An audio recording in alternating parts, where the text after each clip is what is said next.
Jim, how you doing? Great. Thanks for having me. Yeah, you're fresh from Dave Asprey's house, where you were doing a podcast interview there, and how is it? A good biohacking lair? Oh man, it was amazing. Yeah, I mean, I'm really into being healthy in every single way, and so I loved it. I bet. Yeah, great. Well, he's been on this podcast lots of times, and I'm sure that was a lot of fun. So, Jim, look, I've so much to talk about, and obviously you're an expert in so many areas. But originally, what caught my eye was that your people messaged me and said, you're quite happy to talk about hurry sickness, and I definitely have hurry sickness, and I thought it would be a good idea at the time to talk about hurry sickness. And then the last hour before this podcast interview has been the perfect example of why I wanted to talk to you, because rather than just sitting calmly and reflecting on what we might talk about, I've been eating, I've been running around, I've been doing all the things that I shouldn't be doing. And then like 2 minutes before, I'm like, right, okay, let's just settle. And it would have been much better if I'd just taken my time. So hurry, I think a lot of people are like that, aren't they? Yeah, for sure. So when I think of that term hurry sickness, I think of several things. John Ortberg, Dallas Willard, John Mark Comer has a book called The Ruthless Elimination of Hurry. And for me, I always think of this idea that when I'm driving, sometimes there's this natural, or this feels like a natural urge to be ahead of the car in front of me. Or even if I'm going on a long road trip, sometimes the thought in my mind, if I pull over, then I'm going to be behind, like the other cars are going to be ahead of me. It's kind of a weird thought. But the idea is that oftentimes I'm not in a hurry, but hurry was in me. And so hurry, and I used to think that I would hurry to get the next thing done, or hurry to get everything done so then I could relax. And so the idea with the hurry in my mind was it would reduce my stress. What I didn't realize, and now know, that it was causing stress. And John Ortberg says hurry sickness is not a disordered schedule, it's a disordered heart. Wow. Yeah. I mean, I sort of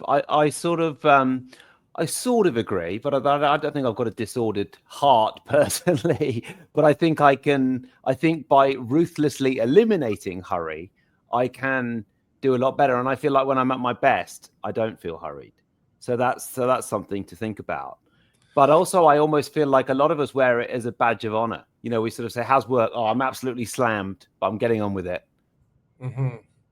Yeah, I think.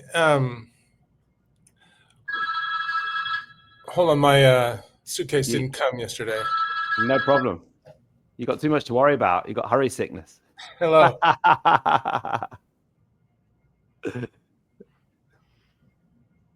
Yeah. Right. Yeah. Thank you. Bye. Has it arrived? That was housekeeping. I told them I don't need it today, but they wanted to double check. Okay. Plug this. No problem.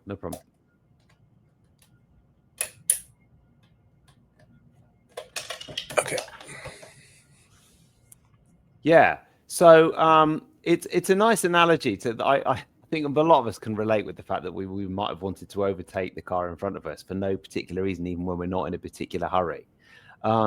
But it is something that we wear as a badge of honor a little bit, isn't it? We're hurried and we almost boast about it. And if we're not hurried, it's like there's something wrong. Yeah, and so I think the idea of hurry sickness and the disordered heart is, it doesn't mean, because there's a lot of times when we're very busy, right? And there's a lot of great things to do, or like a full day. And so that's great. And that's the good part of when you're really busy, it can be amazing, amazing good things. The problem is the obsession with achievement. And it's really, the most important thing is to understand, okay, what is my life about? What do I want most? Why am I here on this earth? And how do I become the person I'm meant to become? And what happens is, because our greatest need is for unconditional love, and our greatest fear is rejection, that we spend, what I wrote about in Inner Excellence, the PALMS, an acronym for possessions, achievements, looks, money, and status. This obsession to get these things when these are just superficial things that come and go, and they don't really provide this, what we want most, that meaning and that love. And so, but it's kind of the low hanging fruit. If I can get that, then maybe I can get that love that I really want without really consciously thinking about it. And it's really hard to think about, well, what is my life purpose, and to think deeper. It's easier to think, okay, if I just get more money and more achievements, then I'll get the life that I want. It's a mistake, but it's the easiest way to go. Yeah, it's so counterintuitive, because you were a professional baseball player, and then a very high level coach, working with teams in various different disciplines, and sort of absolute world champion players. And to say that to them, they must be like, "Are you having a laugh? This is my life." Yeah, I think. So let's look at pro golf, for example. Golf is, if you're a pro golfer, the week of the tournament can be very busy. And especially if you're, one of the top, say, 50 or 100 in the world, you're going to get a lot of people wanting your time, and you got to train and practice. There's so many things to do.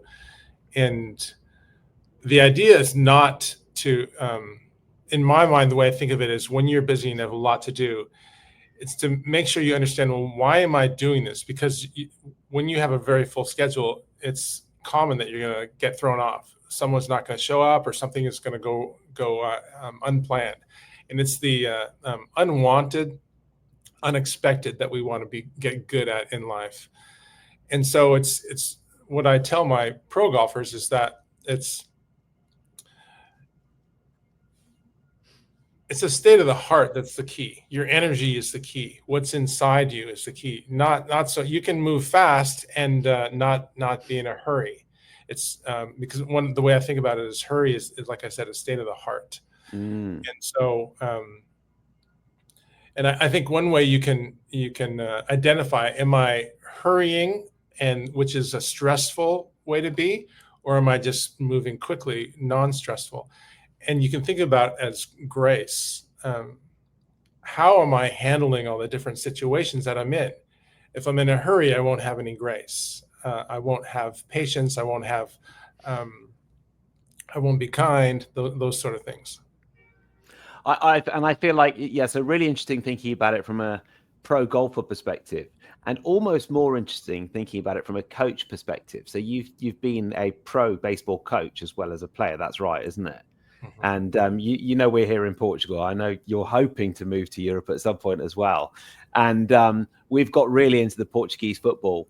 And I've always loved, watching football and team sports. And I always think the coach of a team sport, and especially football, looking at Benfica here in Portugal, you just think, how do they not work 19 hours a day? How are they not totally stressed? Because as well as getting the players to perform on the field, they've got everything else to think about from a management perspective, but also from a sort of accounts perspective, from a getting new players perspective in, and the fact that if you don't win, you get sacked quite quickly. Mm-hmm. Well, yeah, it's very similar as a coach and a player.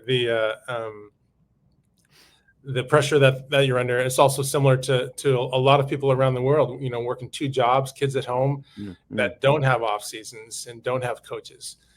And I think that's why it's so important to really focus on inner excellence rather than outcomes. And that's what inner excellence is. It's there's so much out of your control. Let's focus on developing you into a certain type of person, because then you'll be better at everything else. Right. Yeah. I feel like back in the day, I read the Inner Game of Golf and the Inner Game of Tennis, and I feel like there were some similar themes in that. They were great books. Yeah, Timothy Galway, he's great. Self 1, Self 2. What the kind of the seminal psychology book, Inner Game of Tennis, was that these people learning tennis were doing great, and then as soon as they started to reach a certain level, they started to think too much.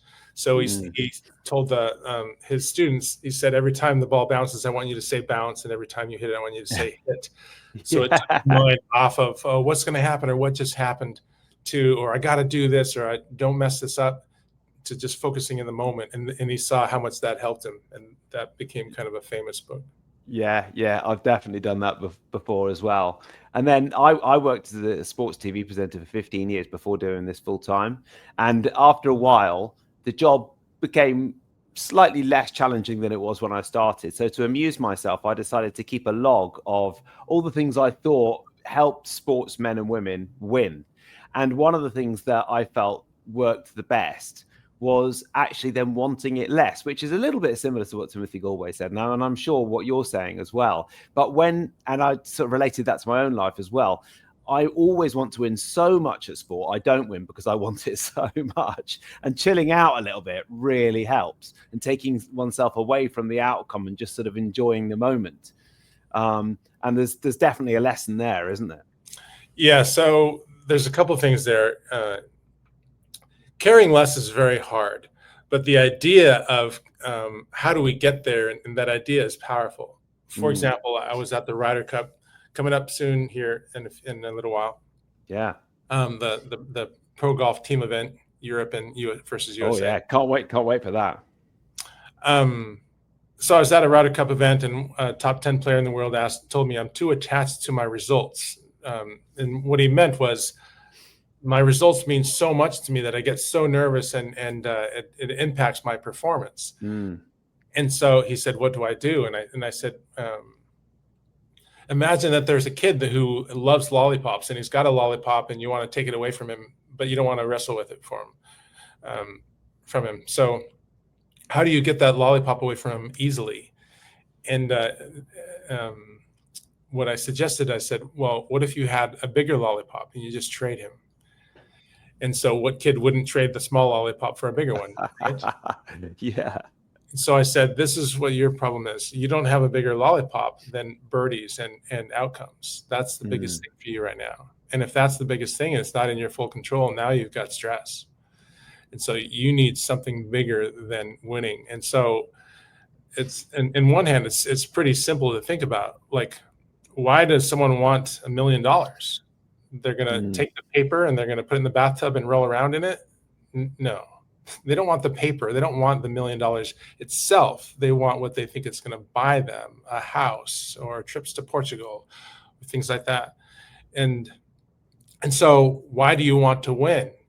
So the pro golfer might say, well, it gives me a better schedule, and I get more money, and I just get a better life, and it's so fulfilling. And the number one golfer in the world, Scottie Scheffler, was just talking about this. He just won the British Open, and talking about how, what's the point of all of this? As soon as I win, it's great for 2 minutes, and then, it's on to the next. And he's won a lot, more than anyone recently. And so this is the same thing that I tell my clients, is that this big goal that you think it's going to be so big, it's not going to be as big when you get it. And that's why what we do is we focus on something much greater than $1 million or 1 million followers or winning the Ryder Cup. And that's having an amazing life with amazing experiences and deep, enriching relationships where you're learning and growing and making a difference in the world. And sharing that with your family. Yeah. This is what we focus on. And then we let everything else be added to us. Right. Yeah. And at the risk of this being too golf centric, I did watch that, and I was watching Scottie Scheffler's sort of victory speech, and I was amazed at how chilled out he was and how relaxed he was. I thought, if that was me, I'd be crying, and his baby was trying to crawl towards him, and everyone was crying in the crowd, and he was totally not bothered, which is exactly why he was doing so well. Yes. But then, so when you're talking with him, or someone who's got hurry sickness, or someone who wants anything so much that they're really busy, how do you link it to something greater, and how do you persuade them that there's something more important? Yeah. So when I start with a new client or someone that just reads the book Inner Excellence, what we want to do first is clarify how you want to feel in your life. And so say if it's a pro golfer, how do you want to feel when you're on the golf course, and how do you want to feel off the course? And so most people, no matter what the sport, it's very similar. Or even if you're, you may not be an athlete, it doesn't matter. It's very similar as humans. We want to feel calm, confident, excited, focused, present, strong, things like that. don't want to feel lost, anxious, stressed, afraid, those sort of things. So we start with how you want to feel, because we're going to start to develop routines and habits of thought and action around getting those feelings and expanding what you believe is possible. And beliefs come with feelings. And so and then we're going to also clarify how you want to live, which to me means how you want to handle adversity and the type of person you want to become, what you value most, and ideally put that into one sentence, your mission, your purpose for your life, and make all your decisions out of that. So, but sometimes when I work with a pro athlete, we don't need to get that far, even though that's really valuable. It's just really, how do I want to feel, and why am I doing what I'm doing? Why are you doing this podcast, or why is someone working or playing golf? What is it really for? Because Scotty said, last week, what's the point, of all this, the golf? He said his family's more important than his golf. Oh, yeah. And, so it's really like, why do I want to win? Like I said, about $1 million is, you don't want the paper, you want what you think it's going to give you. And so let's go for that life directly, that meaningful, fulfilling life with amazing experiences and those great relationships. Yeah. Because, I mean, there's the famous study that shows that beyond about 50,000 in terms of monetary wealth, we're not going to get much happier. As long as you've got a roof over your head, enough to eat, maybe a holiday a year, you're going to be all right.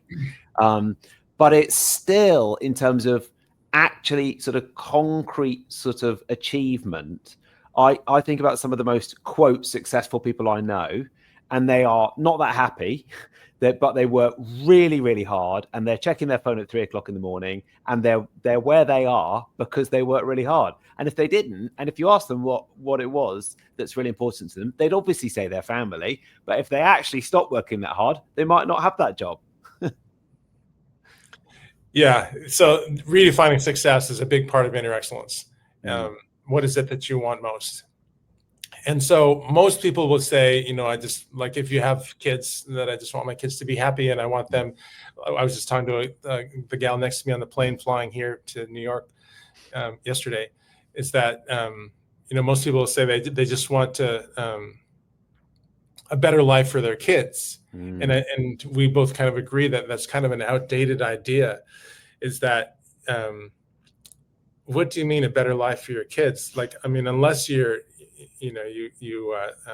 lived in poverty, then yeah, sure. But most people aren't living in poverty now. 50 years ago, that was a really important idea. But now I think we need to think deeper about our lives, and rather than just getting them more money and more success, worldly success, it's about meaning. Yeah.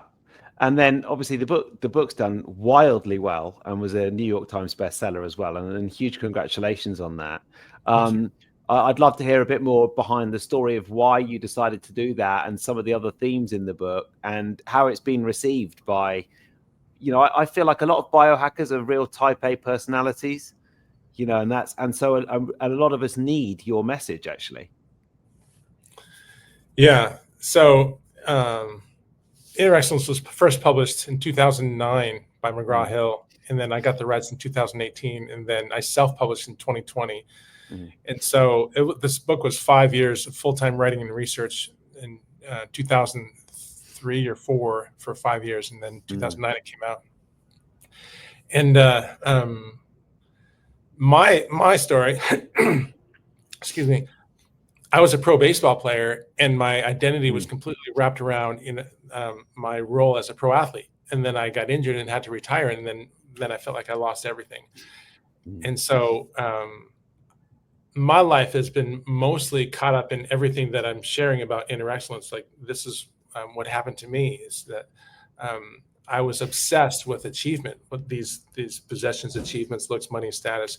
And I just wanted to be the superstar. And I thought I was going to be this superstar, making millions of dollars and cover of magazines. And every guy's going to want to be me, and every girl's going to want to be with me. And that's going to be my life. And that's what I thought was the best possible life. Yeah. And since learned is that the best possible life is a life that where you're fully alive. in order to live a life where you feel fully alive, like you said, those people that are super successful, like have a lot of money and worldly success, but they're up at 3 a.m. and checking their phones and that sort of thing. That's I don't think they would probably call that absolute fullness of life. This deep contentment and joy and sense of possibility and awe and wonder. I wouldn't imagine they would call it that. And so this is what Inner Excellence is about. It's about pursuing that first and making sure that's number one, and then letting everything else come to you. Yeah. Do you think a lot of people never get there? Yeah, most don't. They get caught up in the hurry sickness. It's quite interesting. This will probably sound very strange to some people, but having worked as a TV presenter for many years, and and exactly the same sort of thing, you sort of think, oh great, money, fame, girls, brilliant, and then leaving that to do this, which, let's face it, is a bit more niche. I sort of went through my own journey with that, but one of the things I really interesting is, at a conscious level, I'm genuinely 100% happier than I ever have been, and I really love this work. But my dreams, I dream all the time about still being in TV. And it's like 4 years since I left my TV job. It's pretty crazy, isn't it? Yeah, it's really super important to think, what do I want most, and really to journal about it and get it onto paper, and talk about it with friends about your life and who am I meant to become? That's the number one thing, because like someone like you, for example, very successful and can do a lot of things, and maybe there's a part of you is like, was that the right decision? And because there's so many different aspects that the lives are very different, right? The life that you left and the life you have now. And so, the grass is always greener. That's a very common feeling in as a human. And especially if it's not clear, well, what is my life purpose? And when I'm on my deathbed, what was going to be the most important thing? Yeah. And when you frame it like that, for most people, it's going to be a very similar answer based around love and people that you love, isn't it? Yeah, and I think, like, there's a common thing that some parents say. It's how do you spell love? And it's TIME, time with your kids. And I think that's a very, very low bar. It's pretty lame, I think, even though I'm not a parent. I have nieces and nephews. Yes, time with your kids, of course, that's for sure. But what are you going to be doing? And even quality time is just, where you're present with them. Yeah, that's also a very low bar. It's great, but also a very low bar. The main thing is, what are you teaching them? And what are they learning from you? Which means, who are you and what's overflowing out of you? The energy, is it when you're squeezed? Is it love? Is it inner peace? Is inner strength that's overflowing out of you when they're around you and you don't say anything? Or is there stress? Are you distracted? That sort of thing. So how do you define your highest purpose and your mission and the things that drive you? And I wonder if they've evolved since you first started writing the book, because let's face it was over 20 years ago. Yeah. So my purpose is to share God's love, wisdom, and courage with athletes and leaders around the world. With anyone, actually. And so, like on my phone here, I have another way that I say it. My purpose is to share a love so amazing they want to know the source. And then it says, arrange your days so you're experiencing deep contentment, joy, and confidence in your daily walk with God. So I don't know if you can see that. Oh, yeah. For people who are just listening, that is your screensaver on your phone. Yeah, that's great. My wallpaper. Yeah, that's great. Yeah, so alongside my sports TV career, I've trained in NLP, and I love stuff like that. But whenever I change my screensaver, I find, like any good anchor, I get used to it after a couple of days, and then I don't notice it anymore. So how do you keep noticing it? Well, so that's a great point. I have reminders that come on my phone every few hours about who I am and what's possible with me, like whether it's my purpose or just this one that's been the most powerful for me. That's this simple phrase: "God is with you, Jim." So I go into alarms and turn off the sound and type in that label. And It's been very interesting moving to Portugal, because most things about living in Portugal are absolutely awesome. There's a lot of bureaucracy, which I never complain about because I'm very grateful to be here. And one of the striking things is that despite the fact that things take a little bit longer to get done, everybody has an incredible amount of time and presence when they talk to you. And it doesn't matter who they are, they're very direct, but they will engage in a conversation for ages, to the extent that my mind will often be wondering, like, what are we doing next? Why are we still talking about this? But they're just fully in the moment. They've got time for you. And we especially see this in the education system here, having a child in the Portuguese school system. It's really, really different to the UK, like massively so. Yeah, I found the same thing in Spain. They have 2 hour lunch breaks where there's Yeah. shut down. 2 to 4. Don't go looking for any retail items. And the whole of August, which is just such a lovely way to be. Things take a little bit longer to get done, but everyone's sort of quite present. And, to the extent that there's not a great deal of wealth here, but people just do genuinely seem more content with their lot. And it's really lovely and inspiring to be around. Amazing. So, you've been down at Dave Asprey's house. And then what are the how do you sort of keep yourself motivated now when you're very good at sort of living in the moment, but do you have long-term goals as well? Do you have sort of aspirations? How do you sort of lay it all out in your mind? Yeah, it's a good question. My life has changed greatly since January 12th of this year, when AJ Brown was filmed reading The Inner Excellence, and then it sold 200,000 copies in 3 weeks, and then it's been a whirlwind ever since the last 6 months. And so it's been a different city every 3, 4, or 5 days. And so can I just interject for people who aren't in the US? AJ Brown is a really famous sportsman for the Philadelphia Eagles, right? Yeah. And you didn't expect that to happen? You didn't expect it to happen, did you? No, I had no idea. And then, so he read it, and it was filmed on TV in every playoff game, which they won every game. Then they won. And he's on the sidelines. Yeah. Brilliant. Yeah. Yeah. So my life changed a lot since then.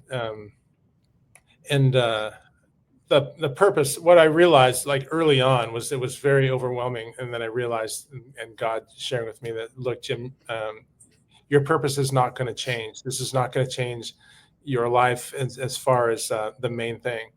And you're going to be a little busier, but it's really going to be the same. And so that was really helpful to understand. I felt like God saying, Jim, look, you didn't do this and you're not doing it, so you don't have to worry about controlling it. But it's also quite ironic, isn't it, that by doing the exact opposite of what you did when you really wanted that fame and that success, not only do you find that inner excellence and that inner peace, but you also get it. Yeah, there's a big part of inner excellence that's very similar to the 12 steps of Alcoholics Anonymous, and it's surrender, and it's also kind of a very, I think maybe an Eastern philosophy, Zen Buddhist, and it's the idea is to surrender to a power greater than yourself. And when I was younger, it was there was no surrender. It was really just going to live this life, and I'm going to do it. And so yeah, no worries. So I know you're familiar with the concepts of biohacking, and you've just been at Dave's house. What do you think about biohacking in general, and do you have any favorites that you use? I mean, to be honest, all of this is biohacking, and that's why we're talking about it on Biohacking News. There's nothing more important in terms of biohacking than biohacking your inner mind and inner excellence. But I just wonder if there's anything else that you like or use that comes under that umbrella. Walking into Dave's house was like being a kid in a candy store. I was like so excited. I want to live the best possible life. I just wrote a book called The Best Possible Life: How to Live with Deep Contentment, Joy, and Confidence no matter what. And so I want to live the best possible life, and I want to share it with the world. And that means, to me, being healthy in every way, mentally, physically, spiritually, emotionally. And there's such an organic tie between physical health and emotional, mental, spiritual health. And so, like in my house in Seattle, I have a sauna, cold plunge, red light therapy. So those three have been really, really helpful for me physically, even though I was only there in the last year or two, maybe 20% of the time, and even less in the last 6 months. So, yeah, the place in Spain that we have now is we're going to have these things and even more. And so it was really great to see what Dave has, so I can figure out what should be bringing over to Spain and in the potential headquarters we have in Philadelphia. And right, so you're building headquarters in Philadelphia. Is that any coincidence that it's in Philadelphia? Well, it's not a coincidence, and God had it all planned years ago when I'm going through hard times, and He knew what was going to happen. And we're going to have something in Philadelphia. I'm not sure what it is yet. We're still looking at how to make the biggest difference and help the most. It might be a little cafe or coffee shop, and who knows? We're not sure yet, but we're still in the research part. Yeah, absolutely. Yeah. And then back to the biohacks. What was it about at Dave's house where you thought, oh yeah, I could do with that in my house that you didn't already had? You mentioned the sauna and the cold plunge. Well, the grounding mat, the pulsed PEMF, electromagnetic fields. So we'll be getting one of those. And then what type of red light therapy? We'll be getting one of those. Like I have one now. It's a small one that's in my sauna, but I want to have more red light therapy, and so we're going to get a bigger one.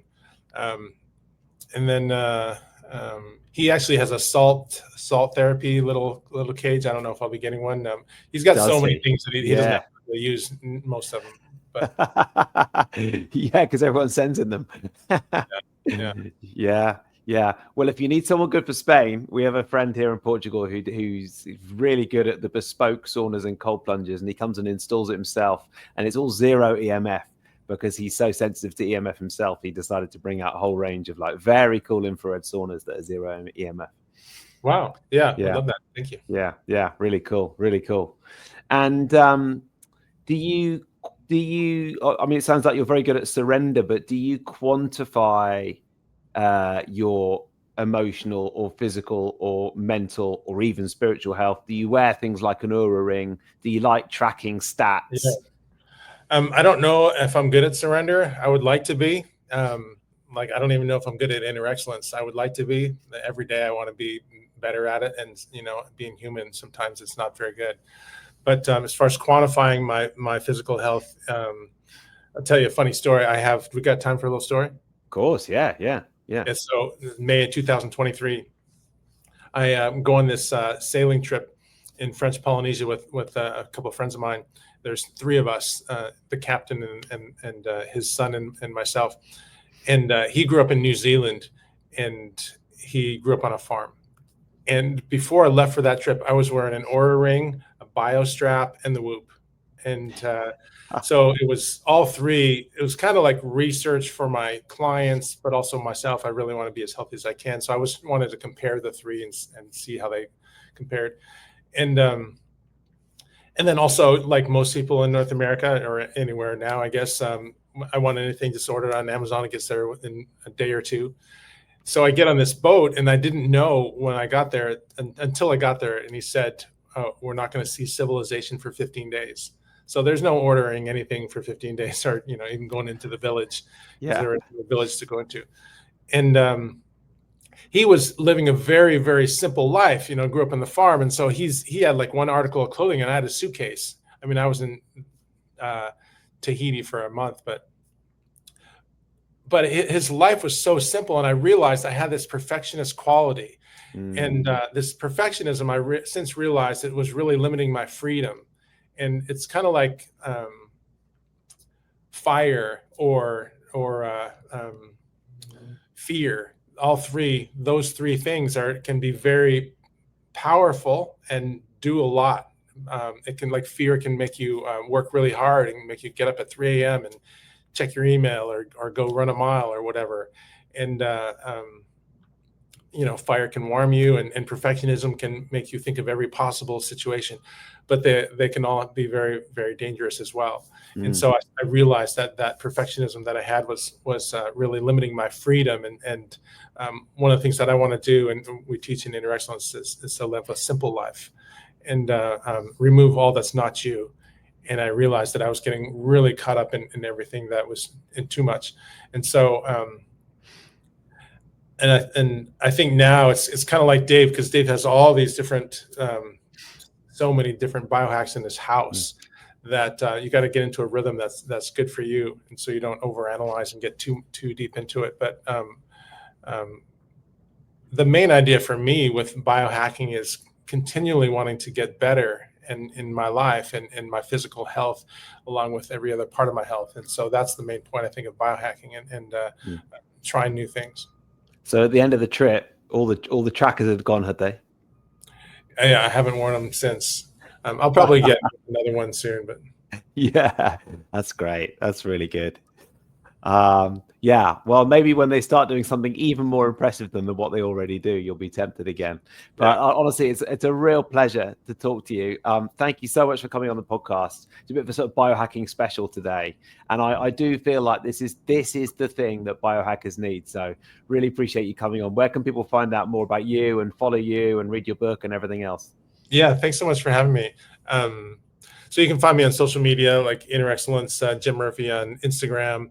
And you can follow our newsletter at innerexcellence.com, which will be moving to Substack. There's a Facebook group. And yeah, thanks so much for having me. Awesome. Jim, thanks for coming on. Really appreciate it. Cheers. Amazing, Jim. Thank you so much. That's great. I'm going to carry on recording because once we finish, I'll record the intros and that sort of thing. But really enjoyed talking to you. Yeah. I look forward to keeping in touch, especially since we'll be neighbors in the there in about 3-4 weeks. Great, fantastic. Honestly, like everything I said about the life here in Portugal, it's lived up to all expectations. And yeah, if you need a sauna company, it's called Prasanna Health, and they do load of different biohacking stuff. But because he's so sensitive, he had a load of heart problems. He's really sensitive to EMF. So he's made all this incredible bespoke stuff. It's not actually more expensive, but it's just zero EMF and great quality. And it's with Spain too? Oh, I think across Europe. Yeah. And he'll come he'll come and install it himself. It's not even his main business. His main business is Airbnbs, but he just loves the health and the biohacking stuff. So he does that on the side. Yeah. How do you spell it? Oh, Prasanna. Prasanna.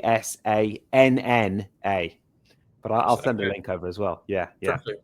Thanks so much. All right. Thanks so much. Really good to talk. Take care. Cheers. Bye.